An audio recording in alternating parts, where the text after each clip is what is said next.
special announcement meant historic moment. Hi, I'm Dave Price. When this week began, all we knew from Iowa Governor Kim Reynolds' staff was that she was making a special announcement. We later learned that what the governor had so successfully been able to keep private was about to go public. She had made her pick for Iowa's new lieutenant governor. On special announcement day, our eyes were focused on the door of the governor's formal office at the Iowa State House. The first to emerge, an older couple, guests for this ceremony. Then Iowa's first gentleman, Kevin Reynolds. Iowa's Supreme Court Justice Susan Christensen followed, signaling that a swearing-in ceremony would be part of this day. Then the governor's chief of staff carried in the governor's future remarks. Then there was about a 20-second wait before this 3.5-month wait was over. And then our first glimpse. Governor Kim Reynolds walked in with her lieutenant governor choice a few steps behind. We didn't know it at the time, but that choice, Chris Cournoyer of LeClaire, had already resigned from her state Senate seat earlier in the morning. Chris has been a state senator, a reserve deputy, and a longtime leader and volunteer in her rural community of LeClaire. First and foremost, she's someone that Iowans can trust to serve as governor if I were ever unable to. I have complete confidence in her character, her judgment, and her ability. It had been a minute since Iowa had a lieutenant governor. Adam Gregg announced his resignation from the position September 3rd. Reynolds made no mention of him 104 days later as she announced his replacement. The governor said the new lieutenant governor's tech background as a consultant and website developer would connect the state's future with opportunity.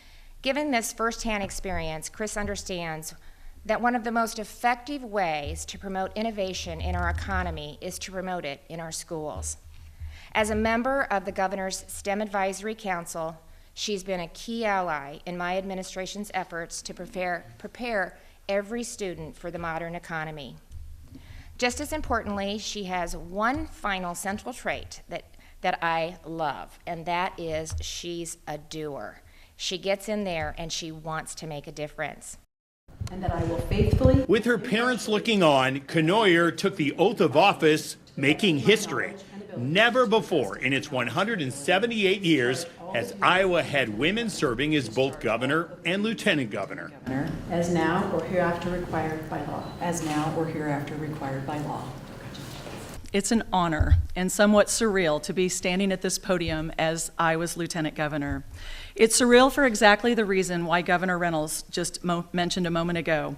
I never planned on entering public office, let alone imagined that I would ever be second in line to Iowa's succession.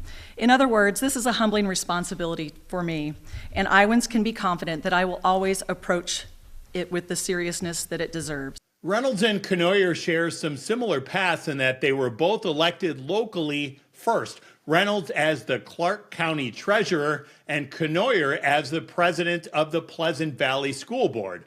Then they became state senators and then lieutenant governors. I first met Lieutenant Governor Kim Reynolds in 2015 when I was the president of the Quad City Engineering and Science Council. We were having a Girls in STEM luncheon in Davenport, Iowa, and she was our guest of honor. Growing up in the 80s, I had a subscription to PC Magazine and a treasured dot matrix printer. I even did an 8th grade science fair project on artificial intelligence. So basically, I was a computer nerd before it was cool, and not much has changed. I worked professionally in the technology sector for decades and continued to work on these issues in the Senate. As chair of the inaugural Technology Committee, I wrote the bill that made Iowa the sixth state in the nation to protect consumer data while strengthening cybercrime and public notice law. Now we wait to see what kind of assignments the new lieutenant governor will get.